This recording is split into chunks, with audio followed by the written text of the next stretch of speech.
All right, this one's going to be a strange one. Typically, when I like to share information, r- in recognizing that a lot of the ideas are new, that I try to make it as palatable as possible. And so I try to only share information which I feel strongly that I can demonstrate at least where it's coming from, where the logic is coming from. And so a lot of things which maybe I'm open to or maybe believe but can't quite prove, like I keep that stuff to myself. Uh, and so this is going to go a little bit further out than I normally make videos or talk about, but it's gotten to the point where the evidence or the information is really, really solid. And so what this is it's pointing, it's pulling together uh, the John Smith map of Virginia, Chiques Rock, the Susquehannocks, and Sasquatch. Um, and it all began here. It all began on Chiques Rock about 2 months ago, and I've talked about this quite a few times. I've posted about it, about the falling of this stone. It fell from this part of Chiques Rock. It probably filled up, maybe not all the way down to here, but this whole space, and it fell and it broke. You can get an idea of how big it is. That person's probably 6 feet tall, and that's wider than he is tall. It's 6 feet. This section is at least 6 feet, and you can see it broke. These I don't believe were part of it, but all of this and the carnage around it came from this fall, which is probably, maybe 35 feet up, maybe 3 stories. And the first thing I need to point out is like where Chiques is located. It is right in the heart of the the Susquehanna River and 40th parallel location. And if you've seen the other videos, well, then you would know how significant that is. So this right here is High Point Scenic Vista, which is all I'm always talking about. This is exactly the 40th parallel. Here's the Susquehanna River, and where it makes this 90-degree turn right here on the eastern side, this is Chiques Rock. And it's visually striking. It is very strategic because from this point you can see upstream. If you're downstream, you can't see around this corner. You don't know what's going down. This is significant no matter how you want to look at it, geologically, strategically, and so we'll also see that it also has some really strange, like spiritual slash mystical qualities. But let's go on with the pictures. So this is the rock here. You can see it a little bit bigger. And what all of the fuss is about is that when this fell, and this fell like 2 months ago, this fell in the early March 2019, it landed like this. And here's another angle added. So I want you to see this huge stone. It's on the ground right here, and it fell from here. So imagine it falls down, shatters into all these pieces, total chaos, and it lands like that. This stone is well over, it's at least a ton, if not 2 tons. And this stone here is so small and so thin. I would liken it to, imagine if you were on the roof of a 2-story home with a queen-size mattress and a tray from a cafeteria, and you throw them off at the same time, and then they land like this with the cafeteria tray supporting the mattress. Like, it happened. But how did it happen? What is the likelihood of it happening? And my initial thought, as soon as I saw it, I knew it was incredibly extraordinary, and my inner thoughts were always like, something did this, but I don't want to come out and say that because that's just a feeling. So I'm going to go and Occam's razor it and just assume the most natural or the most likely, which is, this is just how it naturally fell. But as we get into all of this other evidence, it certainly seems like there's some other players in this game, or at least that idea is on the table. Maybe that's a better way of saying it. So Chiques Rock is known for being just a odd spiritual place. I mean, I just took a couple screenshots from a search of Chiques Rock and ghosts. And Chiques is spelled two ways. It's pronounced this way, but it's also spelled with the Ques. But here's one that's just is titled Vortex of Weirdness. And here's another one. This is Chiques Rock in the Supernatural. Here's another one. This is from the Sasquatch Chronicles blog. And they're talking about, there's a legend, a local legend living in Chiques Rock are these small Sasquatch-like creatures, maybe about 4 feet tall, and they're known as albatwitches, and that's a Pennsylvania Dutch or kind of Amish legend. But the story of the weirdness of the area extends way beyond that. And here we see Chiques, where the creature supposedly lived, talking about the albatwitches, does have a tradition of strange sights and sounds. In the 50s and 70s, a man-like figure was seen several times, and local legends speak of sounds like the crack of a whip heard in woods at night. And then this continues. This is a comment to this article. And Timothy R. says, I wouldn't call Chiques Rock heavily wooded, though. It's a weird place. Tons of ghost stories, shadow people, etc. associated with the area. Even a recent Bigfoot encounter. And this was written a couple years ago. And so the gentleman who made that post is also the host of a podcast called Strange Familiars, stories and interviews about the paranormal, cryptids, forgotten history, folklore, and more.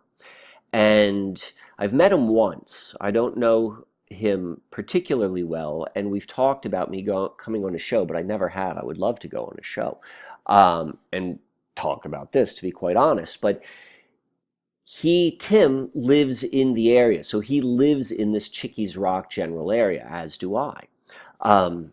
And he's done an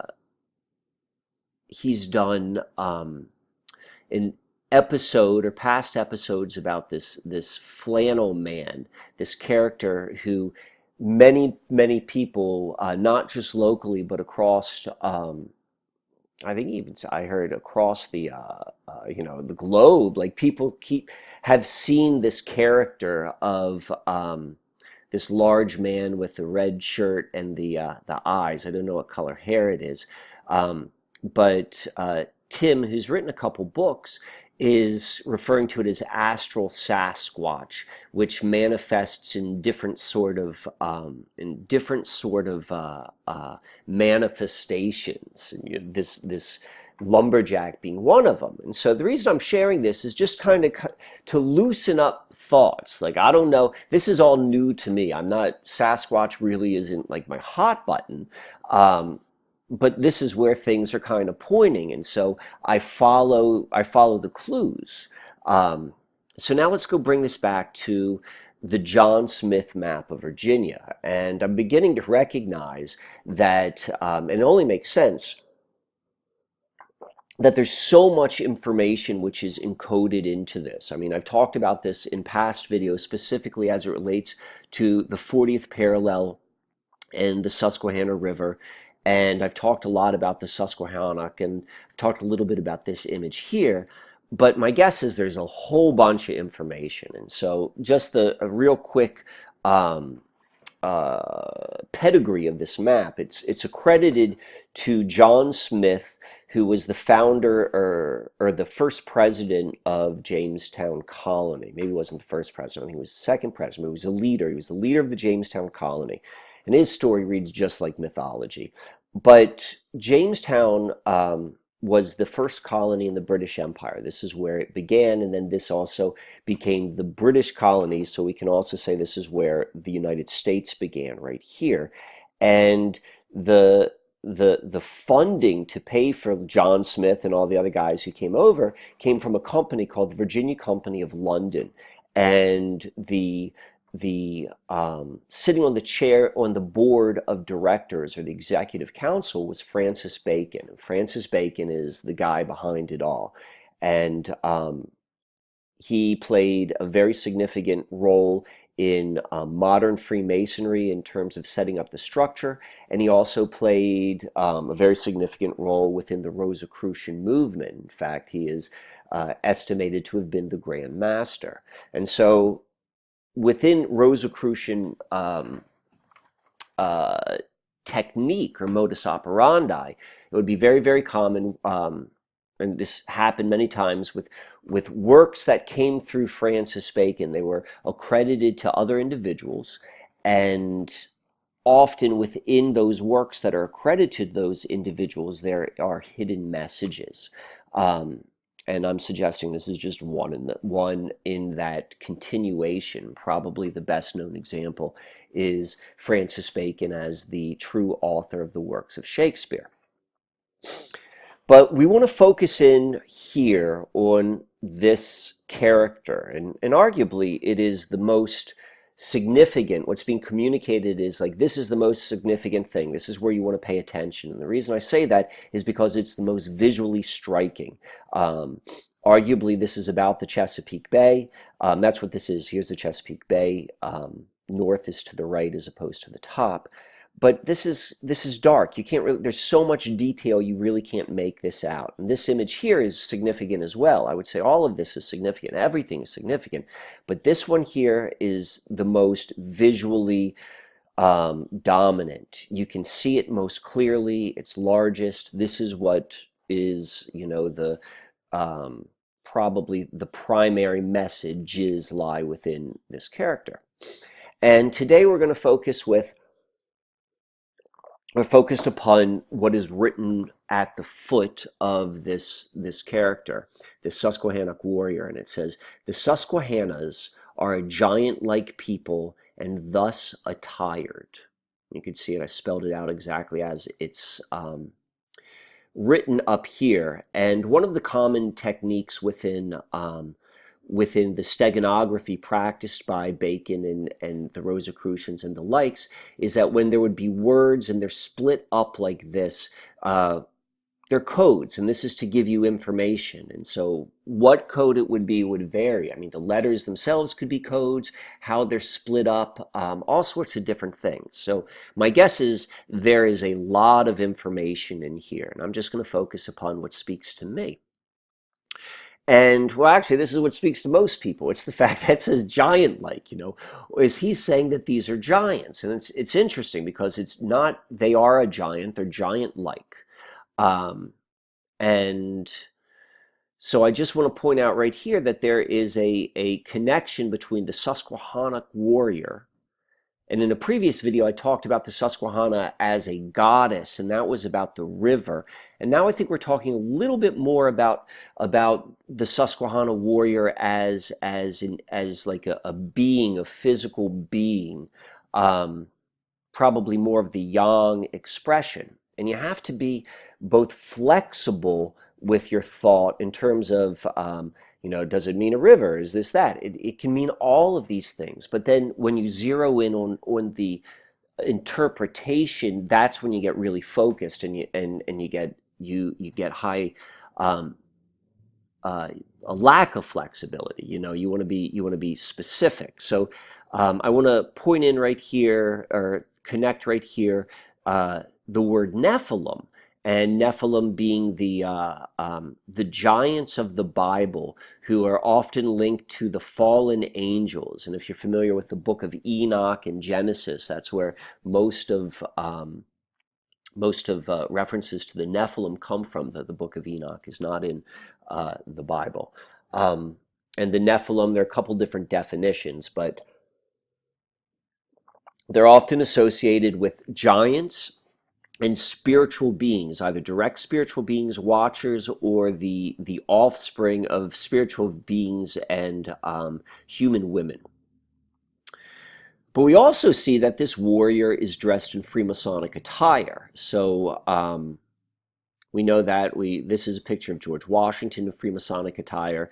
The primary markers are the apron and then the collar and the jewel. Here we see an apron with a fold over and fringes. Here we see an apron with a fold over and fringes. Here we see a collar and jewel and a collar and jewel. And this ties directly back to the establishment of modern Masonry. So it's yeah, of course, this is Masonry too. So there's so much symbology in this. And we're going to go into looking at another part of the map. So here's our map here. This is the Chesapeake Bay, and up here is the Susquehanna River, and here's a Susquehannock warrior. They're next to each other. They're connected.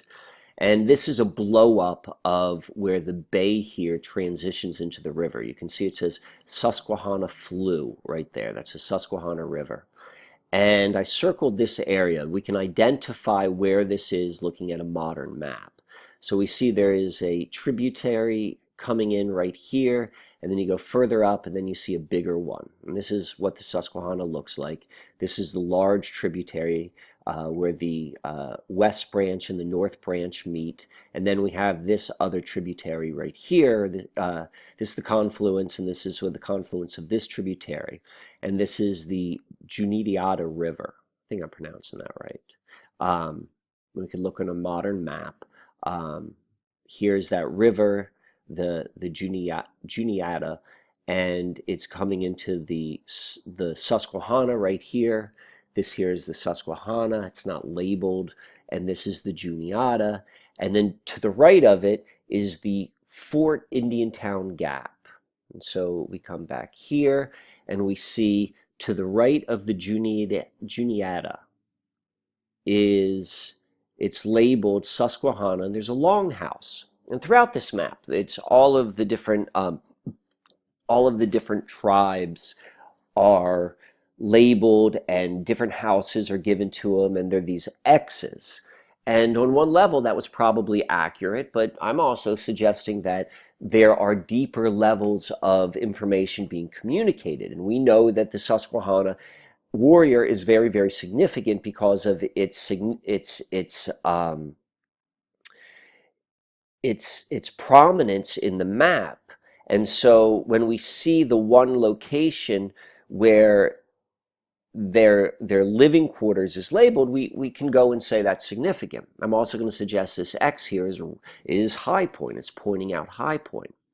Now, on a side note, so on the mainstream understanding, or the story which is told, if you were to go and research this on Wikipedia, is it's explained that the X's mark as far as John Smith explored and saw with his own eyes, and everything beyond these X's was conveyed to him by scouts, by other people.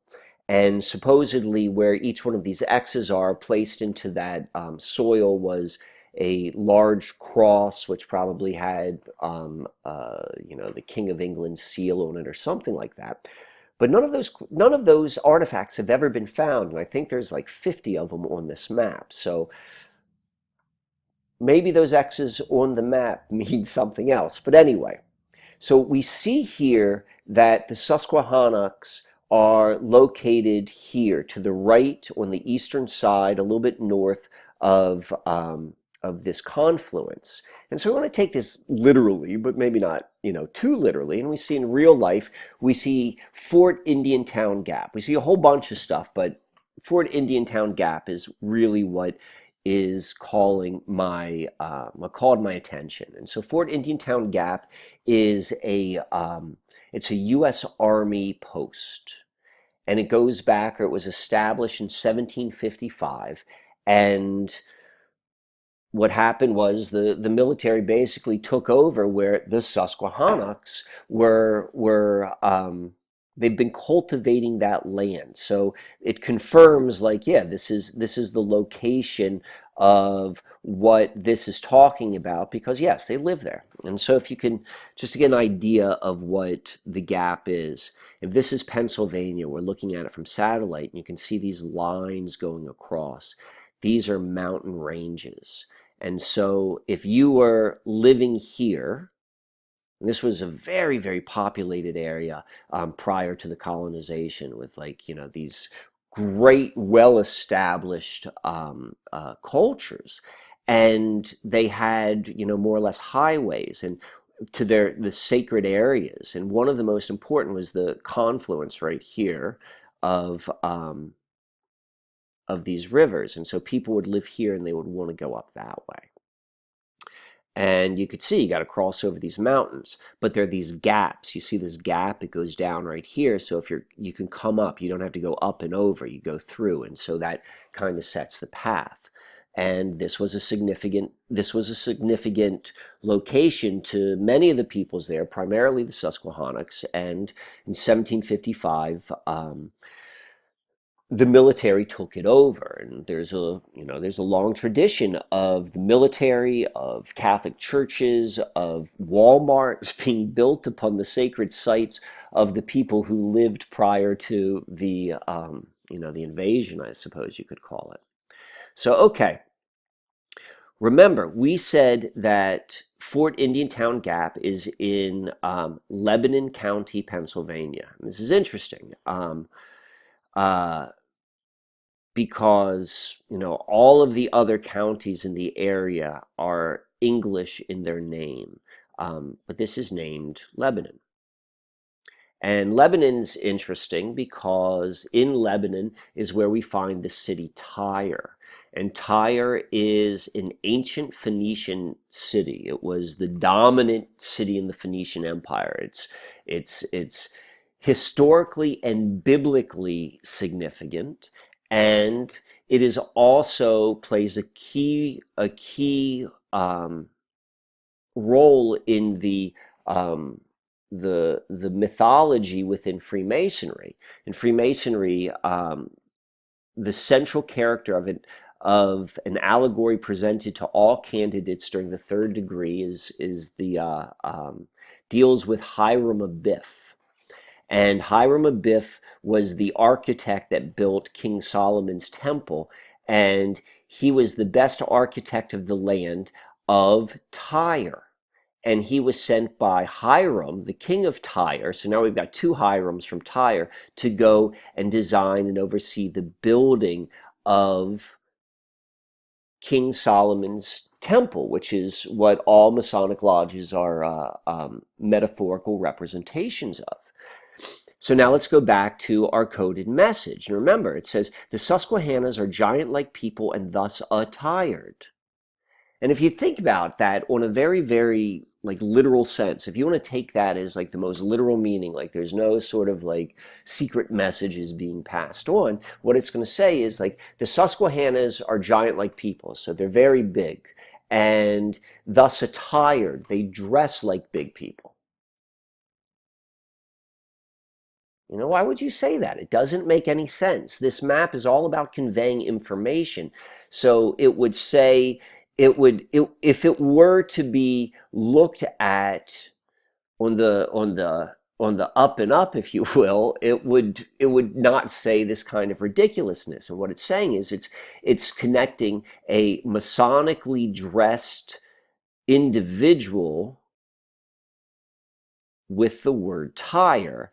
And Tyre is the founding location of Masonry. So we're seeing that there is a significance between the Susquehannock, Masonry, Tyre, Fort Indiantown Gap, giants, We're going to keep on going with this. So now I want to go back. I want to look at or bring up something which is said about Francis Bacon. Francis Bacon is who makes the most sense to me is the true author or designer behind the map.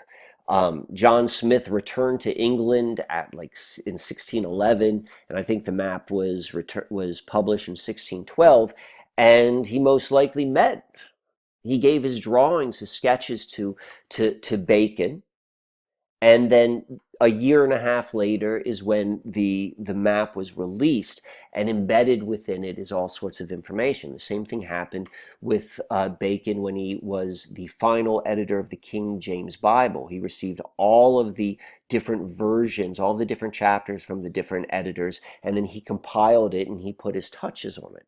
So this is what we're seeing, the same thing again. And so this is a quote of Bacon from The Secret Teachings of All Ages. It says, Bacon knew the true secret of Masonic origin, and there is reason to suspect he concealed this knowledge in cipher and cryptogram. And I think that's exactly what we're looking at. We're seeing, and this was not written about the map. This was like a general statement written about Francis Bacon. And we see the Masonic over and over again. And we're seeing that this location is tied to the beginning of Freemasonry, right? You know, it's this guy is standing in Tyre, and Tyre is the location of where it began. You know, whether it's saying that this is the metaphorical or the literal of the next beginning, or maybe this was the previous beginning, which is a very interesting idea when you take in consideration what some of the Mayan legends say. But we just want to hold this as like, you know, we're gathering information. We're gathering information. So, all right, back to Lebanon County. Lebanon was formed in 1813 from parts of Dauphin and Lancaster County. Lancaster was named after Lancashire.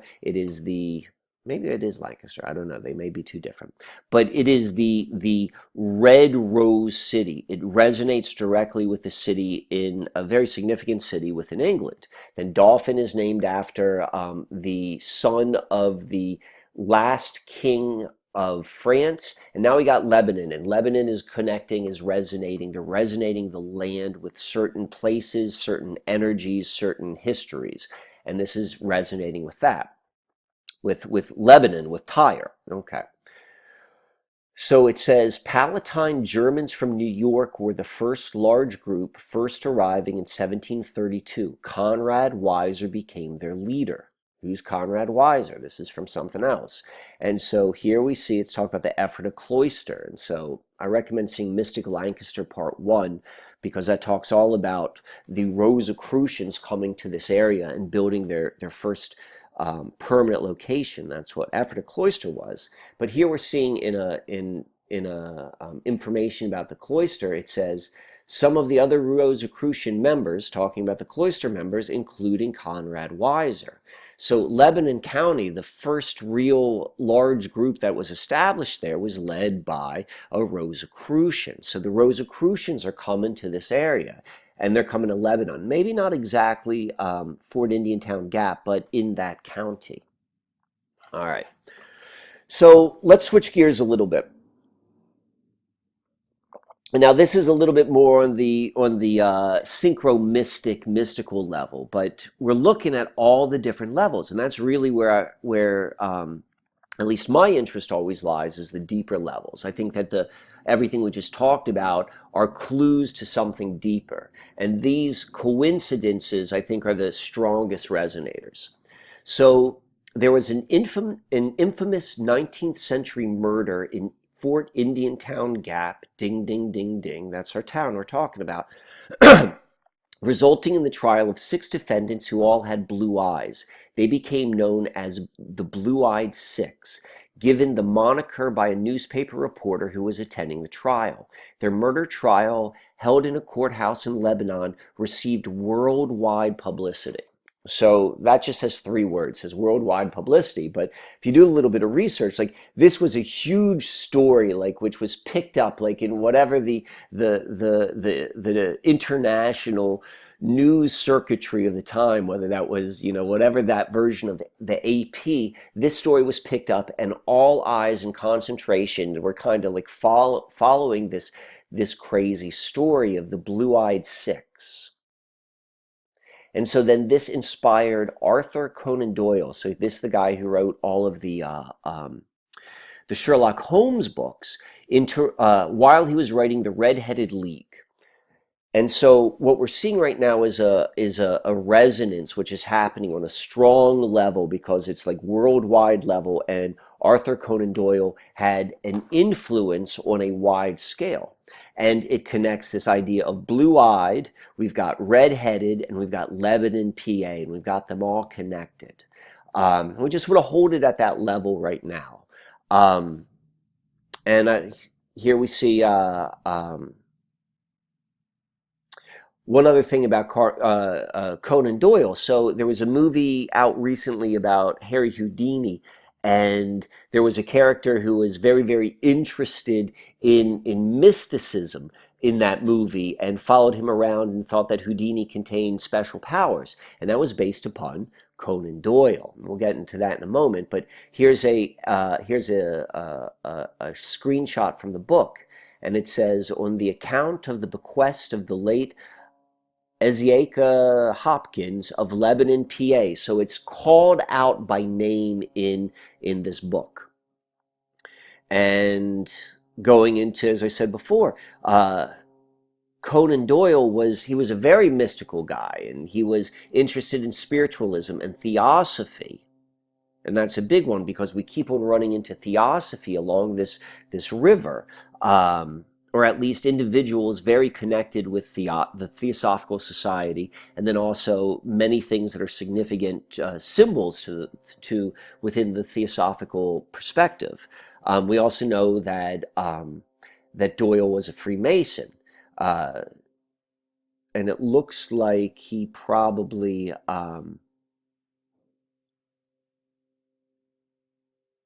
was initiated right around the same time as the book, but I don't know that for certain.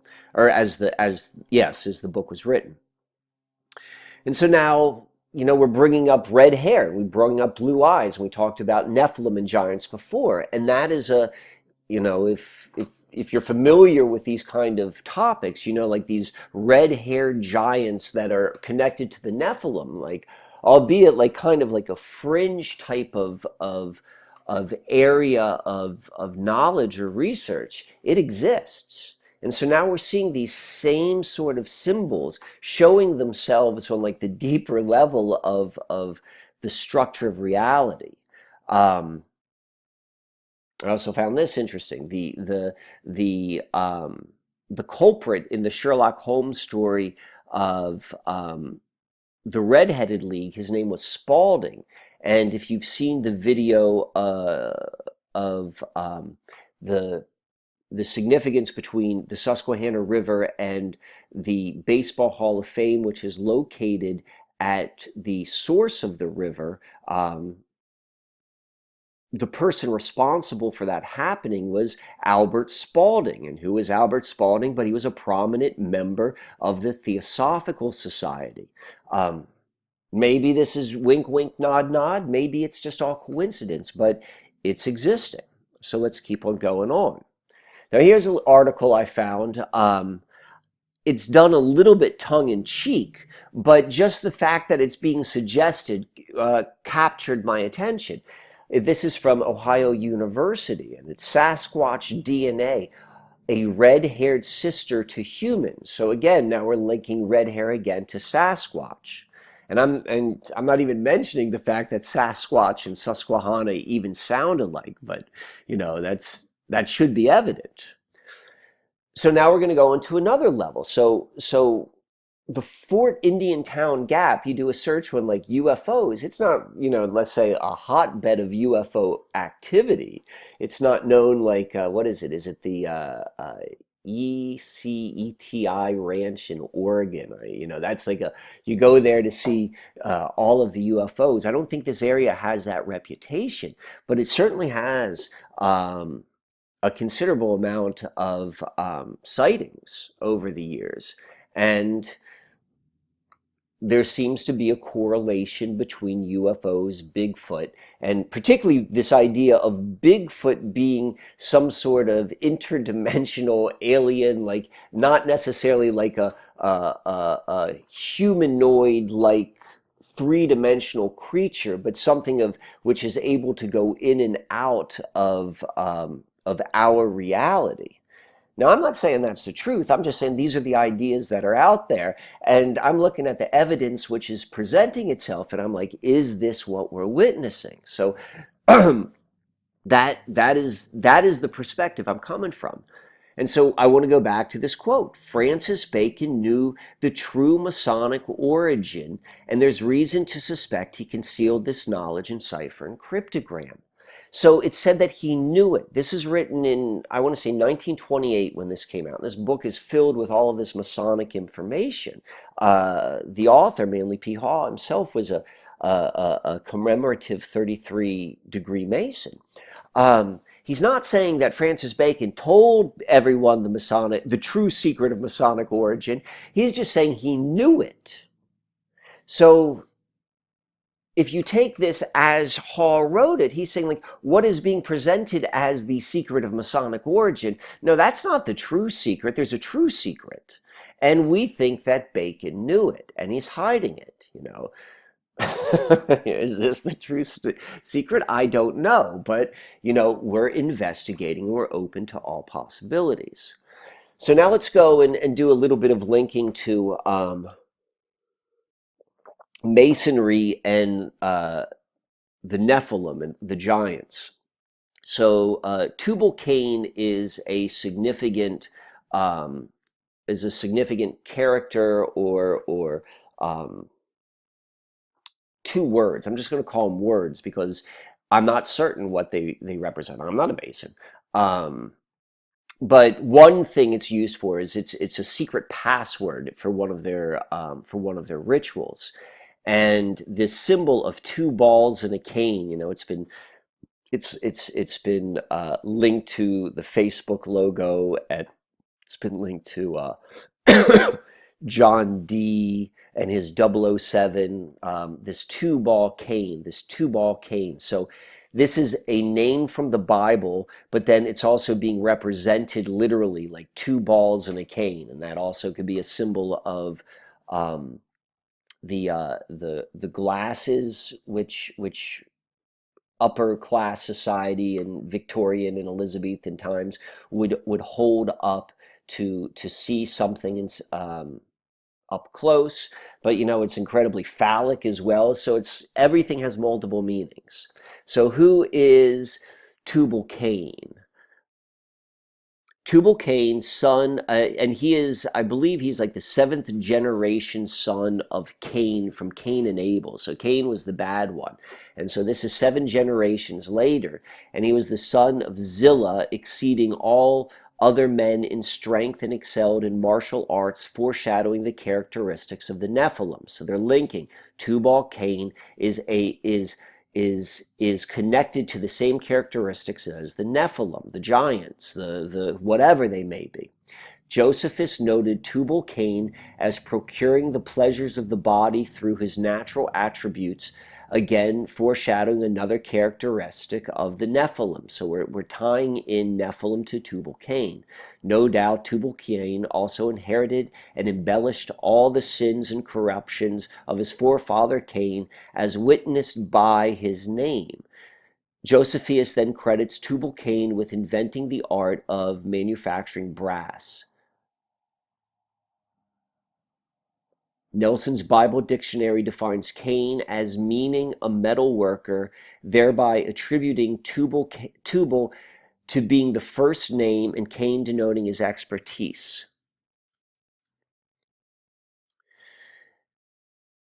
So we see that Tubal Cain is a symbol, a resonator of this Nephilim. Now, this came from a book called The Genesis 6 Conspiracy. And I don't personally subscribe to all of the to everything which that author or the perspective of reality or understanding of reality which this author holds. But I find him particularly and very well versed within the details of the Bible. And my personal opinion is I don't know what the Bible is. All I know is it has had an amazing influence on life on earth. And other than that, I'm open to all possibilities, but that's my personal opinion. So what we're seeing here, to kind of recap, is all of this this Nephilim, Freemasonic, giant, Susquehanna symbology pointing to a very specific location. We see it in the Fort Indiantown Gap, but we're also seeing these symbols down at Chiques Rock. So let's take a look at this again with all of that information.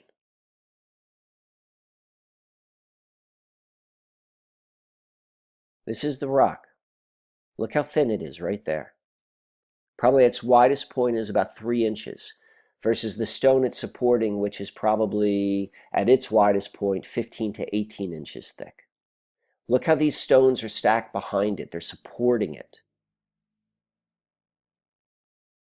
Look behind it. There's nothing behind it.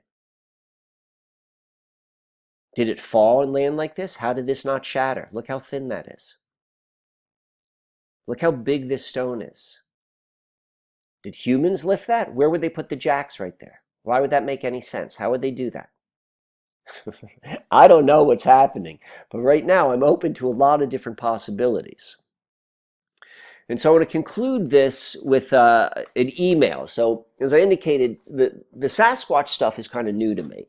And so when I first was interested in this as an idea, I reached out to, I did some research and I found the Pennsylvania Society of Bigfoot investigators. And I sent the man who runs that website, I sent him an email. I described the situation, sent some pictures. And he wrote back to me and he was like, no, that's not Bigfoot. He said, Bigfoot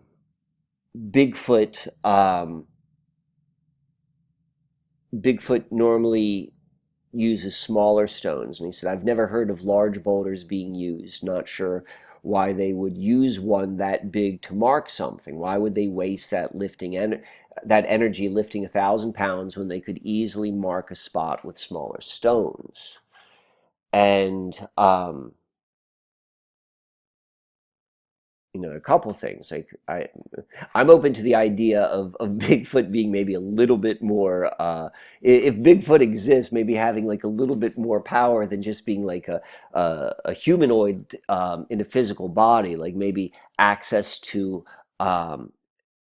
because he has another understanding of this dimension, maybe would be able to work with it on a different level, or maybe he's just that strong. Regardless, that question is interesting. Why would they waste the energy lifting the 1,000 pounds when they could do it with smaller stones? My contention is because they want to make this communication obvious. They want to make it so it can't be missed.